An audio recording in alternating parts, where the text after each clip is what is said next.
Welcome to the Animal Training Academy podcast show. I'm your host, Ryan Carledge, and I'm passionate about helping you master your animal training skills using the most positive and least intrusive approaches. Here at ATA, we understand that navigating the vast challenges you encounter in training requires a comprehensive base of knowledge and experience. It's common to face obstacles and rough patches on your journey that can leave you feeling overwhelmed and stressed. Therefore, since 2015, we've been on a mission to empower animal training geeks worldwide. We've aided thousands in developing their skills, expanding their knowledge, boosting their confidence, and maximizing their positive impact on all the animal and human learners they work with. We are excited to do the same for you. Simply visit www.atamember.com, join our vibrant community, and geek out with us. And of course, in the meantime, enjoy this free podcast episode as we explore new ways to help you supercharge your training skills, grow your knowledge, and build your confidence, so that you can craft a life that positively impacts every learner you encounter.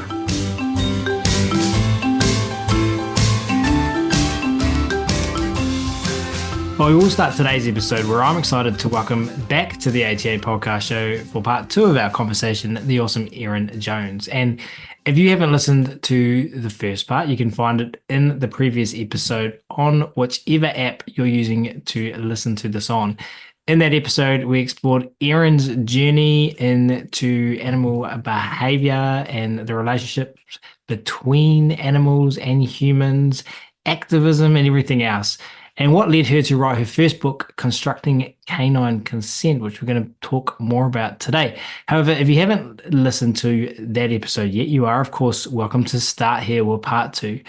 Where you're still going to gain plenty of insights to help you on your journey to have your biggest positive impact on the lives of all the animals and human learners that you work with. So let's dive in.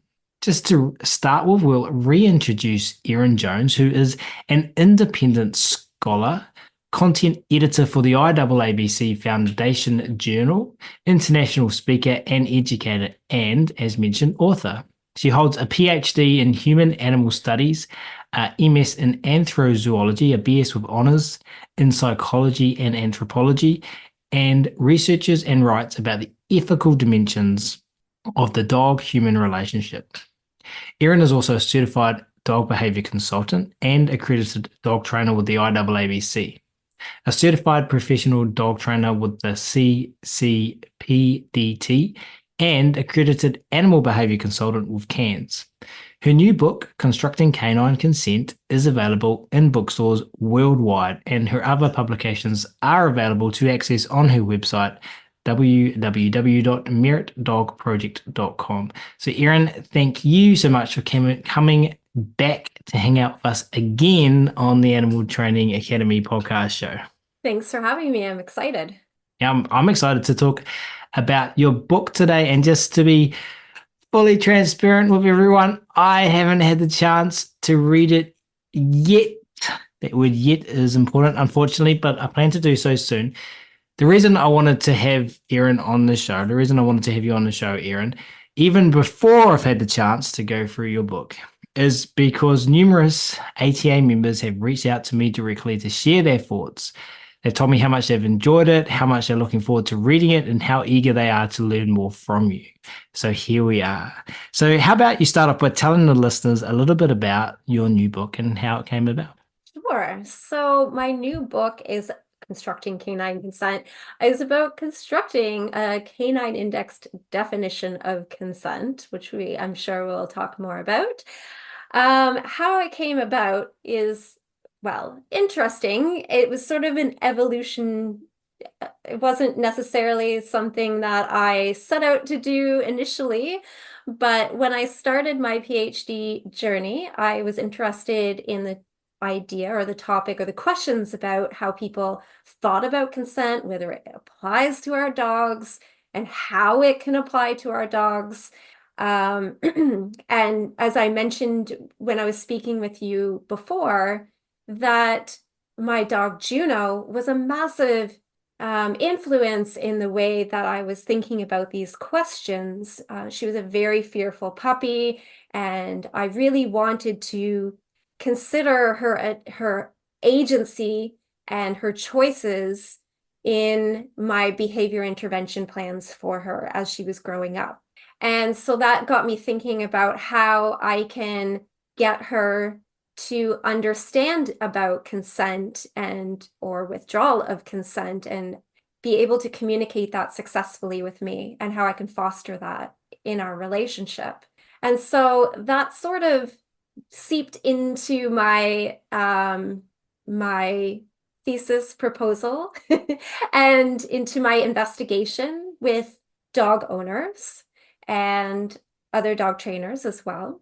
And it was definitely an interesting, I mean, the more I thought about it, the more convoluted it was. It wasn't simply, this cut and dry, we ask for consent, they give it to us, we pet them kind of thing. There were just so many ethical questions around those interactions that we're having and whether they're fair, whether the choices we're offering them are fair choices to be offering, and considering we'll get into all those details, but I guess I got to this point where I thought, wow, I have more questions than I do answers, and that continued to snowball, where I had more and more questions about it. But those questions were really important to me because it was about thinking about our relationship in a different way. So it was about asking difficult questions that may not have answers, but that can make me think about that relationship more critically. And honing in on those critical thinking skills was a really big part of this for me. And interestingly enough, I did think about writing a book. I wasn't thinking about writing a book specifically on the topic of consent because that was only a small part of my PhD thesis. But when I was nearing the end of my PhD journey, I still had a couple of months left. I had the editor from Taylor and Francis, which is the publication company, contact me.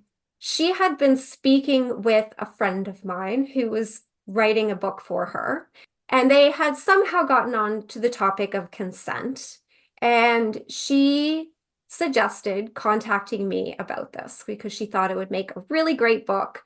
And so we had our meeting, and I was super excited, but a little bit nervous because I'd obviously never written a book before, although I did write a thesis, which was 300 plus pages. So kind of the same thing, I guess. Um, and I definitely wanted to. It just wasn't something I wasn't there yet in my journey. I wasn't really thinking about that yet. But that I decided to do it. And so I really kind of took the chapter that I had written on consent in my thesis and expanded it. She wanted just a short book on the topic. And that's kind of what I did, but I also wanted to write about the ethical questions about consent, not just like how it's applicable or not just like the mechanics of it, although that's part of it. I really wanted to ask those questions about, well, can they always consent? And what if they can't consent? What then? How do we navigate those situations? And are our dogs actually autonomous, or are they not because they are living under human care and control? So as much as some of those questions were slightly painful and difficult to think about, they became increasingly important and all play into how I've constructed a canine indexed definition of consent.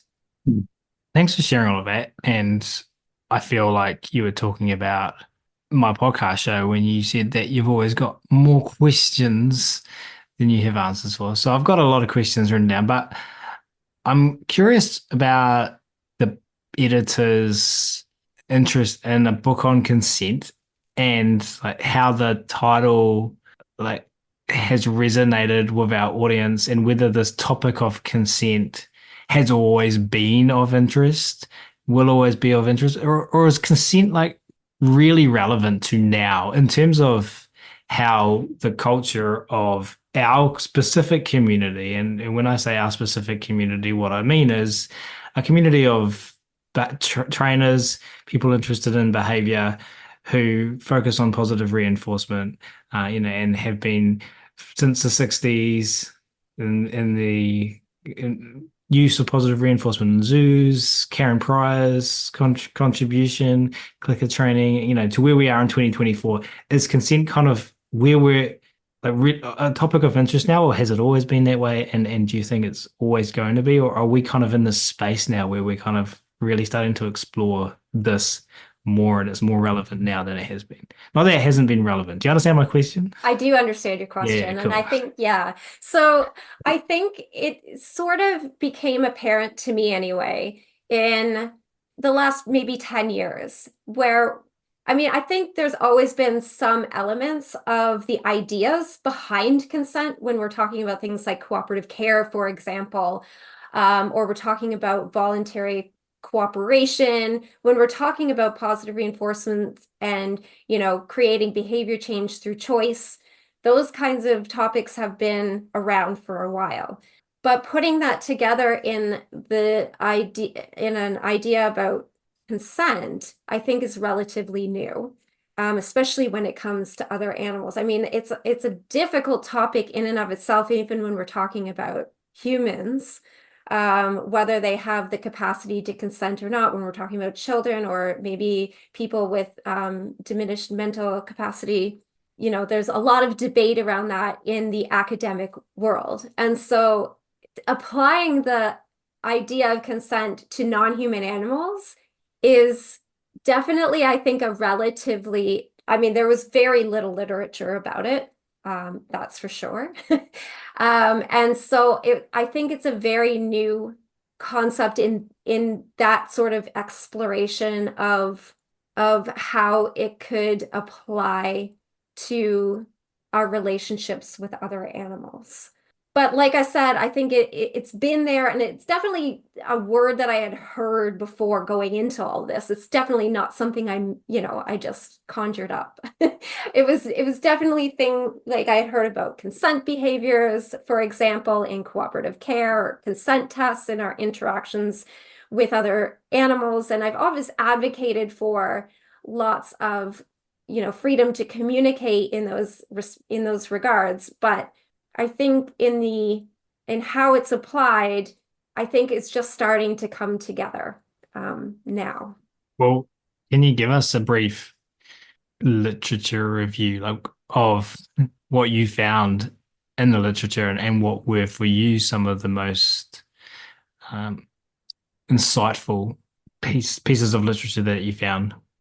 Yeah, so I think for me it was about pulling the pieces together. So looking at literature on, for example, autonomy in other animals, was something that I looked at pretty significantly.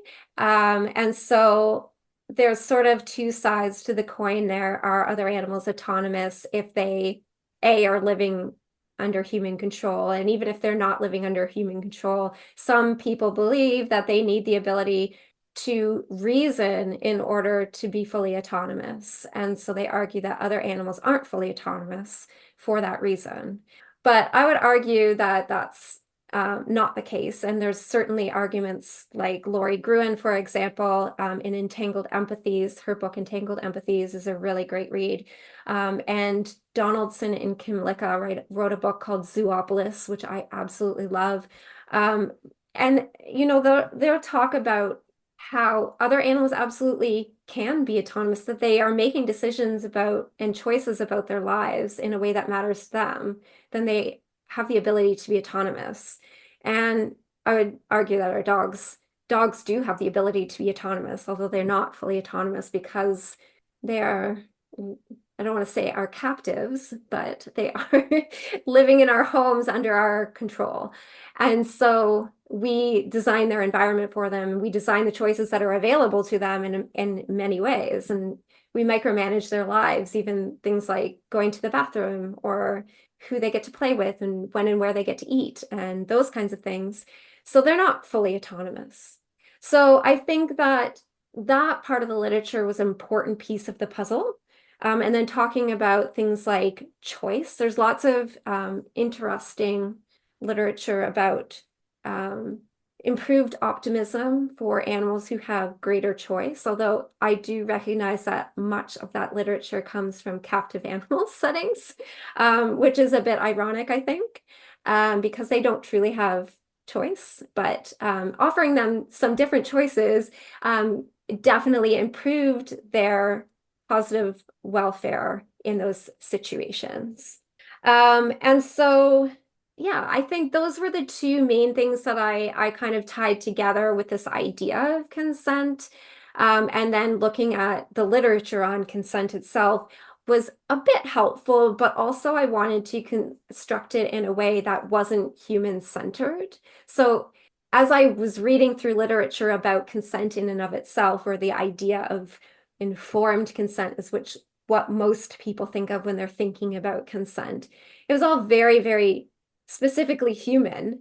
And so it made me think more of, and when I was doing my own research, a lot of the roadblocks that I found people faced when thinking about whether consent applied to dogs was that they were thinking about it in very specifically human terms, like, well, they can't, read and write, so how could they enter this legally binding contract with us about and consent to these things? And so it took me down the path of, well, why can't we then take the perspective of dogs and create a definition of consent that's applicable to their realities and their specific capabilities and abilities? And so that's, I guess, where I ended up with constructing this and then going down and taking pieces of information from the cognitive behavioral research that's out there about their experiences and their point of view of the world, or what we talked about in the first podcast about their umwelt, about their sense, how they sense their environment and their unique ability to navigate their environment in a way that's inherently theirs.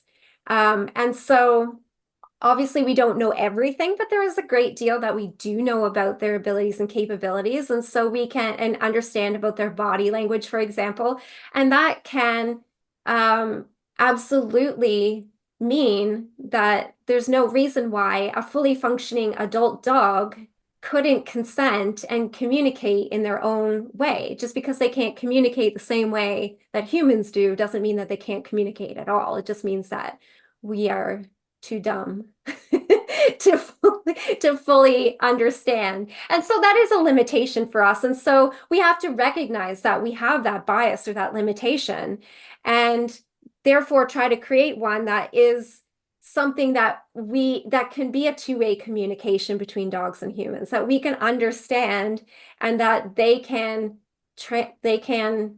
tell us when they consent or withdraw that consent, and that we can understand those communication signals. So it was interesting to bring together so much literature, because I was kind of pulling from all of these different fields of study, which is a really big challenge in and of itself, because each of those different fields of study have their own theories and their own language that they use. And so bringing it all together in a cohesive way isn't easy. It is what I did in my PhD thesis as well. So I did have a bit of practice with it, but it's definitely a challenge in that you have to kind of bring it together to make it sound like you're not, to make it sound like it all fits together. Which is, yeah, it can be really hard, but I think I hope I did an all right job with it. Well, can I share something with you? Yes.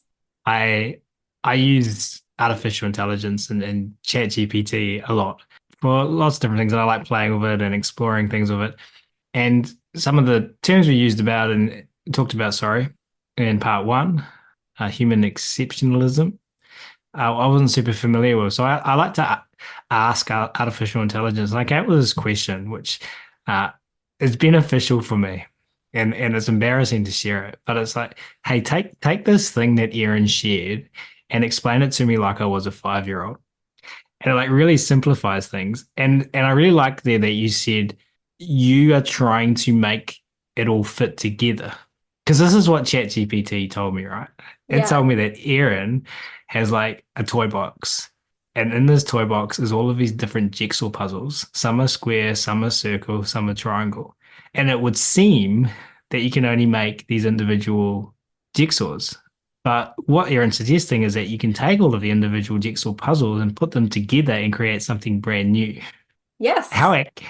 is that? I Is love that? that.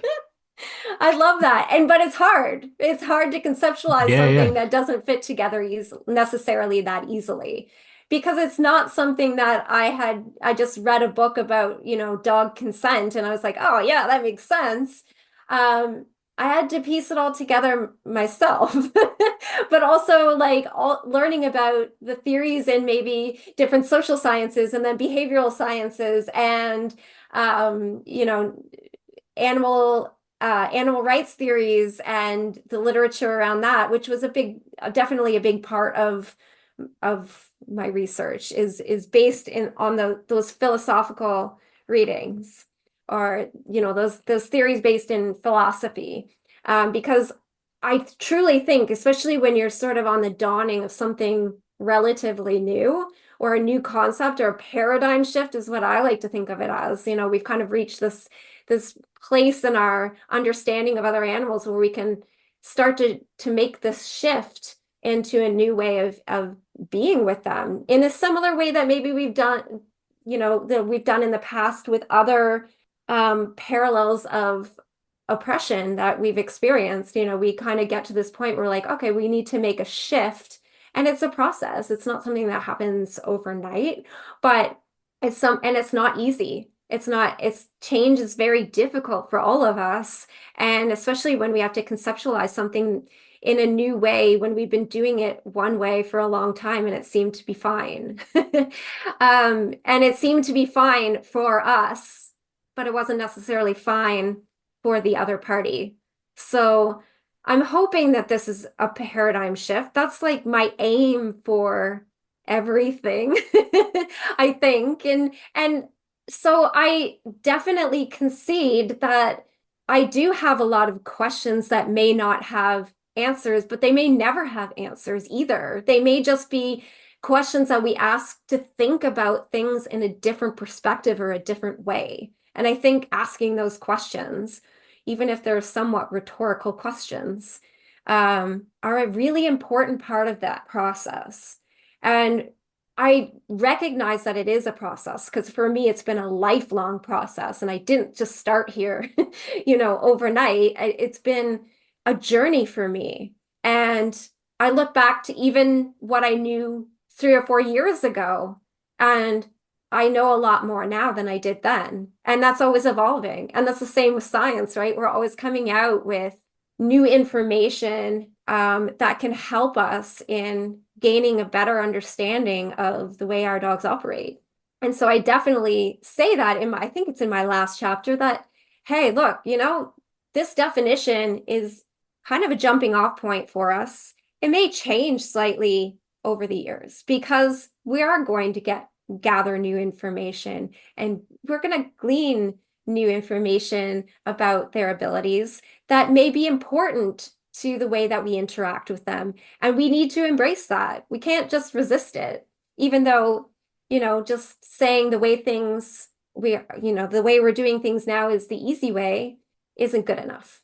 Another thing that I keep thinking about as you're talking, Aaron, is we're acknowledging that the dogs in our lives, the cats, the horses, the pigs, the whatever, the zoo animals, they're captive and they might not be captive in the, and I'm speaking very general here.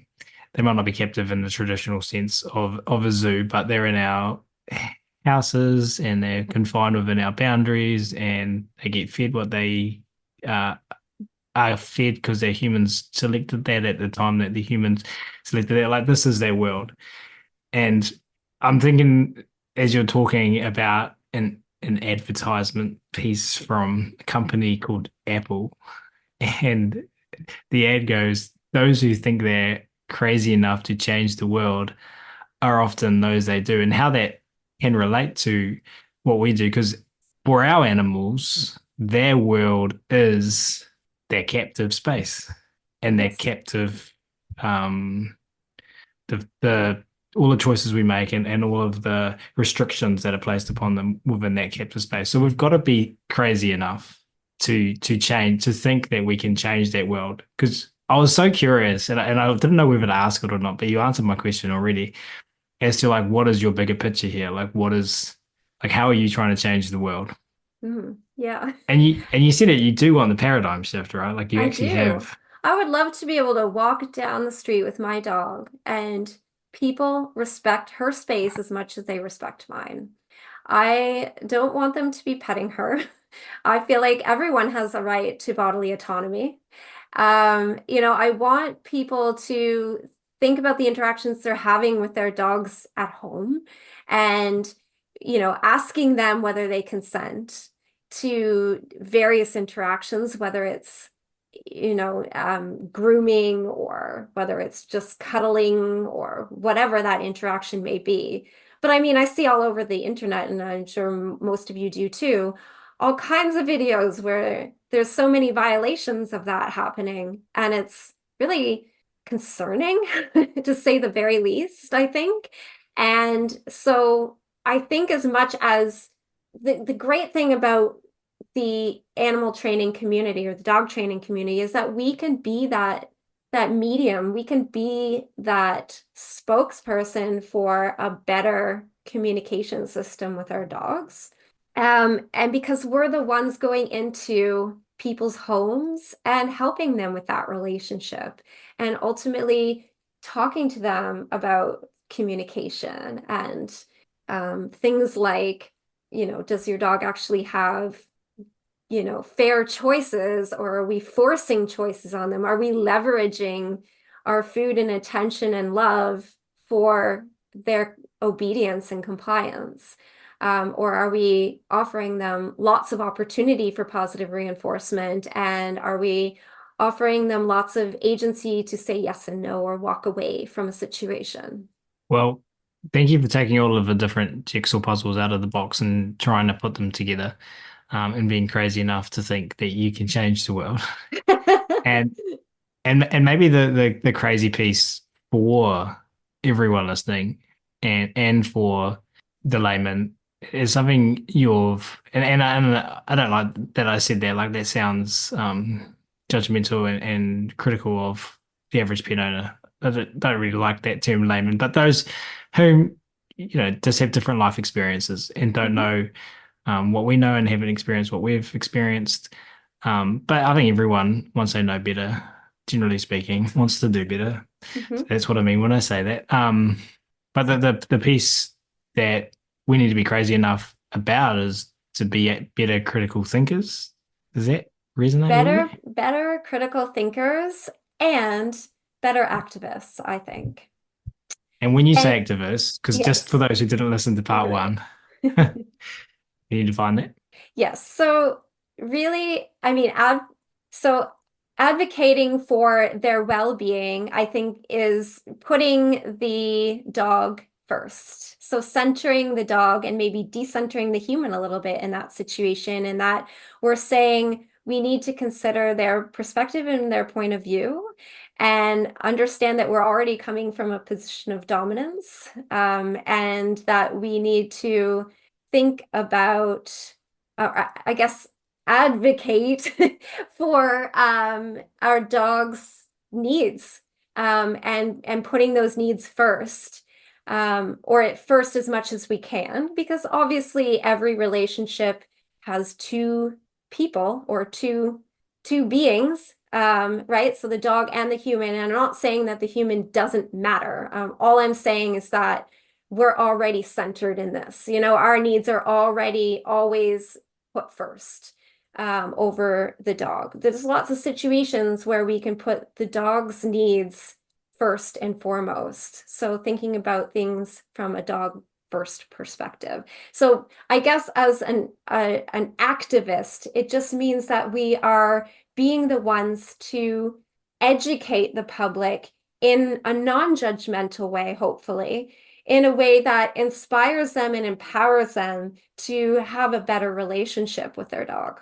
Awesome. Thank you for sharing that. And I'm going to acknowledge that we are like 30 minutes in, and I haven't even asked you the questions that I told you that I was going to ask you. So I'm going to do that Okay. because I do really want to talk about it. But in saying that, I'm going to say before I do, you've said that one thing you've done in this book, because if you take the human and you say this back to me in a more correct way, if I butchered this a little bit, but the human definition of consent is something you mentioned earlier involving a contractual agreement. And so what you've done is you've tried to see things from the dog's perspective and redefine that from that perspective and came up with, is this correct? The canine indexed definition of consent. And can you please describe to everyone what that is? Yes. So the index definition of consent is, again, just consent from the dog's perspective. So considering their ability to communicate and what that looks like. So I came up with 5 subcategories for this definition, so that we can kind of think about the various types of interactions that we have with our dogs and how consent may apply in those different situations. So, and again, like, so consent should be about assent and dissent within that interaction. So it's about agreeing or agreeing to participate or saying, I don't agree to participate. And so that can be communicated through either their natural body language that they use in everyday conversations, or it can be through a learned consent behavior where we teach them that they can have control over what's happening to them by agreeing or offering a consent behavior, sometimes called an opt-in behavior, or by either saying I don't consent or withdrawing that consent at any time by teaching them an opt-out behavior, or withdrawal behavior. And I do think that it's very important to mention here that that opt-out behavior should be taught with lots of reinforcement as well. So we want to make sure that that behavior is well learned as well as the opt-in behavior, so that we're not just sort of leveraging that interaction by saying, if you opt in, I'm going to pay you really well. But they don't maybe necessarily fully understand that opting out is an option for them. And so I see this happen a lot in cooperative care, and I just think that's an important distinction to make. But to come back to your question about what it means, the indexed definition of consent, the first one is touch or interaction consent. So this is the one that we probably most often think about, which is just those petting interactions. Are they consensual or are they not consensual? Because I think oftentimes we'll see people ignoring their dogs who are saying no thanks, or their dog is just tolerating those interactions, or we're not taking the opportunity to ask if they consent to that interaction. And I think that's a very important, important thing that we can easily teach our clients. That we either allow the dog to come to us, we don't go to them. And this is my rule for all dogs. Personally, I'm not ever going to be one to not ask first. I usually almost always let them just come to me if they want that interaction. I may ask on occasion, but that's most often my default. And then things like never approaching them when they're doing something else because they don't have the proper information or time to process that information to know that that interaction is coming and to offer that consent or withdrawal of consent. And then just having an ongoing conversation. I know lots of people like to use the term consent test, but I like to think of it as this conversation that we're having with our dogs where we might pause just to check in with them, or we might see that they are starting to disengage a little bit and say, okay, I'm just going to back off. Or, what is it that you're looking for? Maybe you don't want me to touch your ears, but you want me to touch somewhere else. So always having that sort of ongoing conversation. And then the second would be in cooperative care. So it's my second subcategory. And I think I talk quite a bit about this in the book about, again, like I mentioned earlier, about making sure that we're not leveraging that opt-in behavior. So it's about teaching a behavior that essentially says they're ready to begin a more invasive hands-on procedure. So it might be things like medical care, like vaccinations. It might be eye drops. It might be grooming or nail trims. It might be, those kinds of anything that's like maybe something that isn't just petting. And I use it for almost everything with my dog. And we have to also know that we're ready to say, okay, if you don't want to do this, we'll come back to it another time. So just knowing that they can or maybe want to not want to participate at that moment, and that we're not leveraging that participation by only offering rewards for participating, but I also actually offer equally enticing things for not participating so that I know that they are genuinely wanting to engage.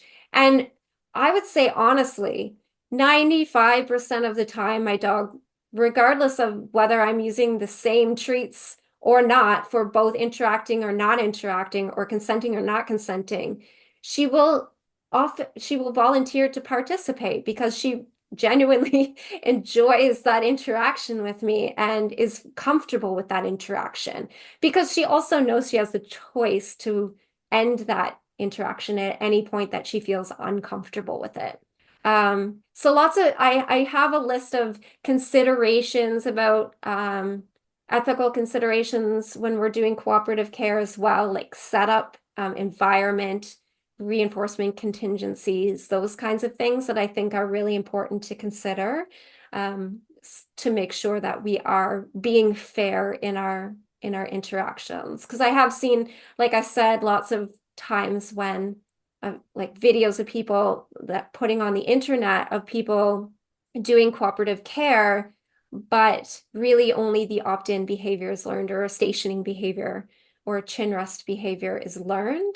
But they don't truly have the ability to walk away from that fairly, unless they're feeling uncomfortable, which I don't think is the best. I don't want to wait until my dog is feeling stressed out to opt out, if that makes sense.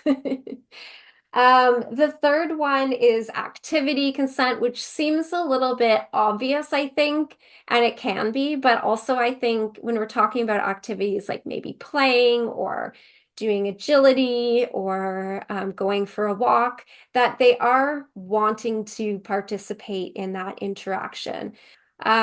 And of course, if they don't want to, it could be indicating that, they're just tired, or maybe they are feeling painful, or whatever the situation. It gives us further information that we may want to investigate.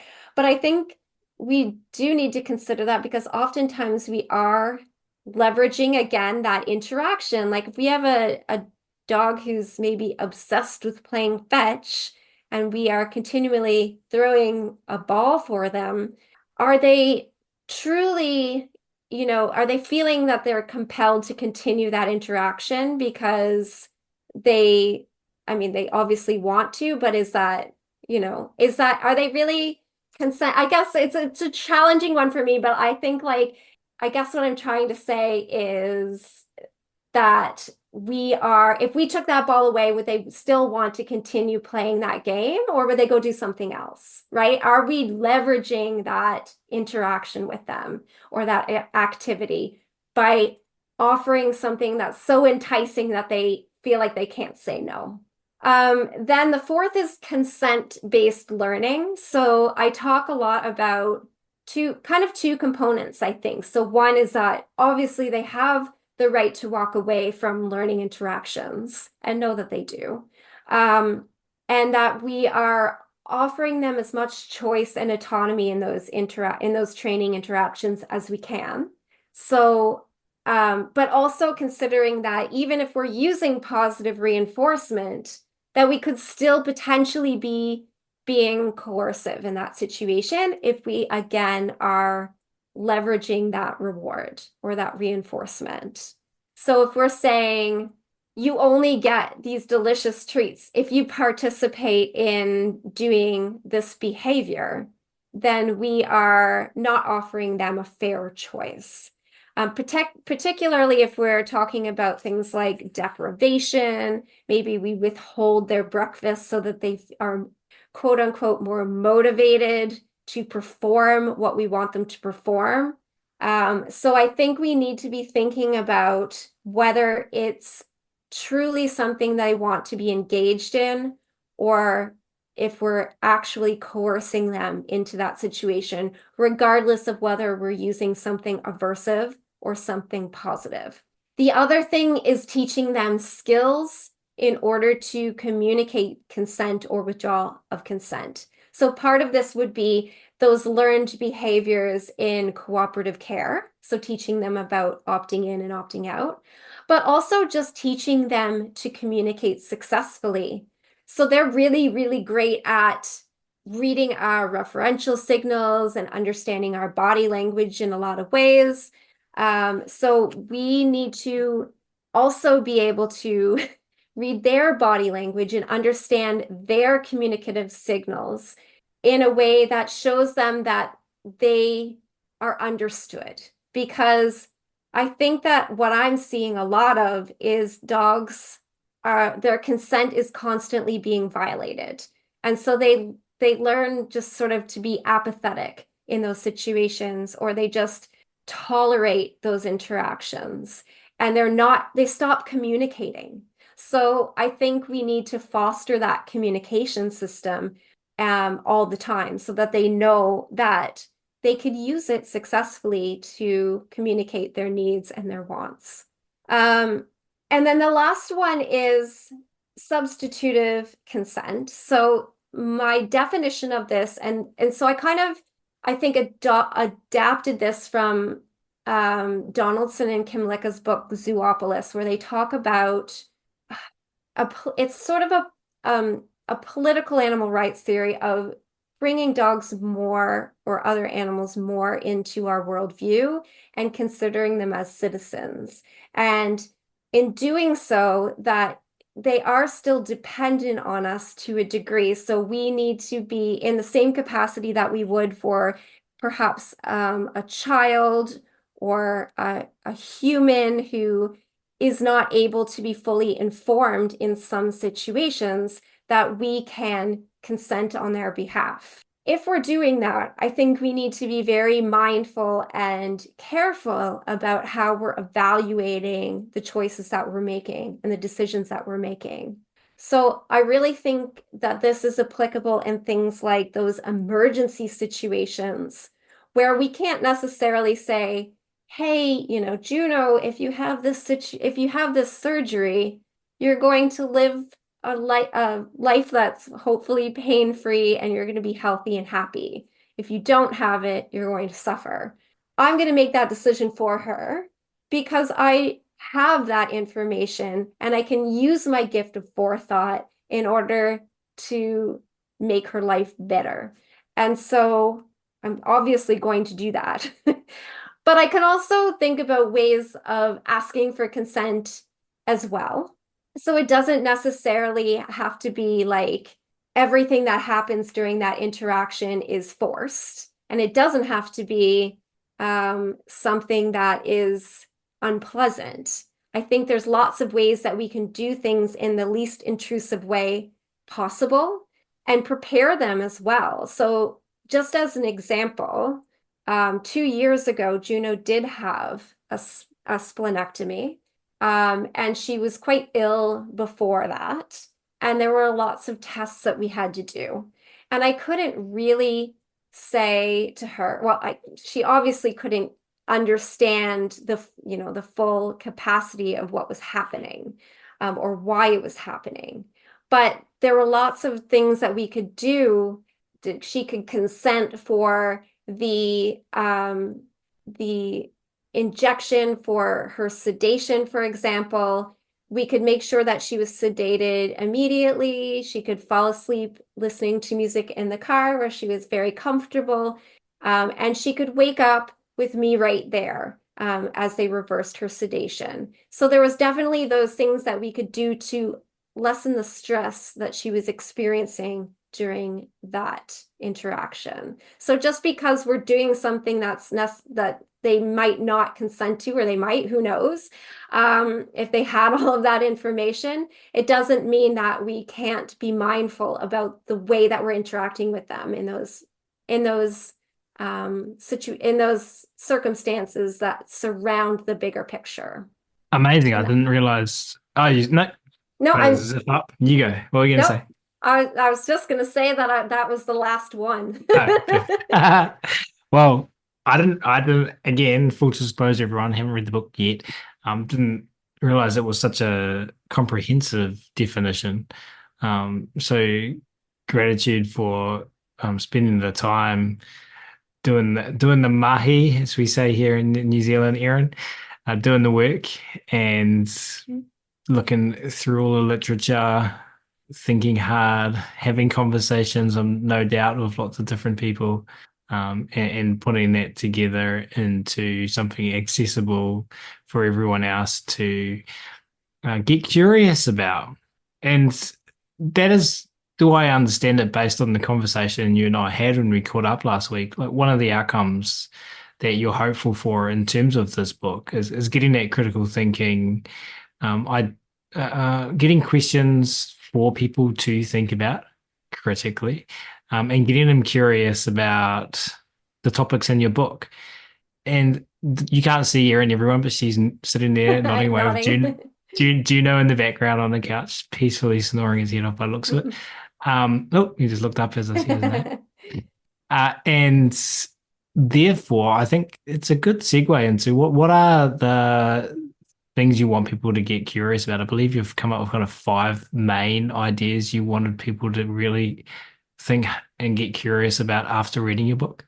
Yeah, so I think the first one I had written down was what you just pretty much mentioned, was the how we can think more critically about our ethical interactions and what that might look like, and how we can improve, because we're always learning and we're always gathering new information, and we're always able to improve those interactions. So thinking about how we can be more ethical and how we ought to be treating our dogs. The second is the topic of human exceptionalism. So we may not, I don't know, explicitly think, well, yes, I am superior to my dog, but knowing or acknowledging that human exceptionalism is very deep-seated in our interactions with dogs, and in our understanding of, or our thinking of other animals generally in society, and just understanding that that's part of our inherent makeup, and that understanding it can lessen the bias, I think, that we have, or that we carry. Also, how we can better center dogs in society. I think as our culture expands and our urbanization grows and our laws around dogs change and the population of companion dogs grows, we get more and more restrictive of what they can and cannot do. And that equates to the control that we take over them. And so I think we need to start to think about ways that they can be part of our society rather than just part of our homes, but part of our whole worldview. Um, and to lead into the next one would be that everyone has the right to bodily autonomy, that it should be our default that we don't just grope or grab dogs, particularly dogs that we don't know. And I hope that that's adopted by society more generally. And I think it's interesting for me in my limited experience with street dogs is that they have the ability to interact or not in very they have a lot of autonomy or agency around that ability to just walk away if someone tries to go and touch them. But our dogs don't. They're literally tied to us, and we will stop and talk to someone and almost offer them up as like, yes, of course you can pet them. And so they have very diminished agency. Even I think even in, Juno's situation where I try to offer her lots of agency, she's still attached to me by a leash. I mean, that's still, her agency is still conditional on my desire to give her that agency. So that's just something to think about, I guess. And and I guess um, how can we have a bigger impact on the well-being of our dogs? How can we create an environment that considers their perspective and their needs and their desires and evaluating their continually fluctuating motivations. And I just want to see people embrace the natural behaviors that dogs have and be okay with the fact that dogs can sometimes disagree with us, and that if they growl at us, they're simply communicating with us, and telling us perhaps that they don't appreciate what is happening to them in that moment, and that that's okay. So I think those would probably be my top five, although there's just a lot to choose from. There is, and I could continue this conversation because I'm enjoying it so much, and I feel like we're just scratching the surface of so many different or rabbit holes or passing by rabbit holes, whatever the best way to say that would be. But you listening, if you're still driving and listening to this podcast, I'm no doubt you're getting to the end of your drive, or your dishes are probably pretty clean by now. So I think we've nearly hit an hour. We should think about wrapping up. And I sent you a question, and it's a question that I love to ask all of our guests, but I often come to the end of the podcast episode and realize that the whole episode and sometimes, and as is the case in this time, both episodes have already answered this question, and that is kind of what you want to see happen in the next 5 to 10 years. So I'm curious, therefore, Erin, and because I sent it to you in advance, and maybe you have something that you would like to share here, and I don't want to say don't share it if you do, you're more than welcome to, but I'm just curious, maybe if we can modify that question just a little bit and think about the listeners of this show after having listened to this episode who may or may not have read your book, or maybe they're partway through your book. But what is it as practitioners going out? And I know we've got a lot of different people that listen to this podcast, but let's say for those who are working with clients in some capacity, what would you like to say to them about your paradigm shift, the change that you're trying to make in this world? What do you want to say to everyone? Well, that's a good question. I think that I would love, I love seeing so many, even if you don't think of yourself in this capacity, that I love seeing so many dog activists in this industry. And I think, first of all, you're doing a fantastic job advocating for the well-being of your dog clients. And to, I guess, continue to think about how you can better engage the human part of this relationship to motivate them to want to embrace these ideas, because it's a very big change to the way they think about dogs. Perhaps you're somewhere else in this journey of thinking about dogs and the human-dog relationship, and everybody's going to, even your clients are going to be at different starting points. However, I do think that very few of them have ever thought about whether their dogs can or should consent.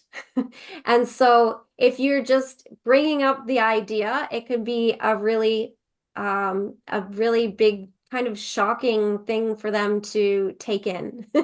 So I think we need to be mindful that we're breaking it down in a way that shows them how important it is and how much it will benefit their relationship with their dog, because ultimately that's what they want, is to have a strong and happy and healthy relationship with their dog. And so I think when we phrase it in that way, that's when we're going to have the biggest impact. That is a perfect place, I feel, to wrap up part 2 of our conversation. Thanks so much, Erin, for joining us and sharing all of your insights and from parts from your journey and your knowledge with us. Before you say goodbye, though, just remind everyone listening, please, where they can go to find out more about your work, get in touch, find you on social media, etc., etc.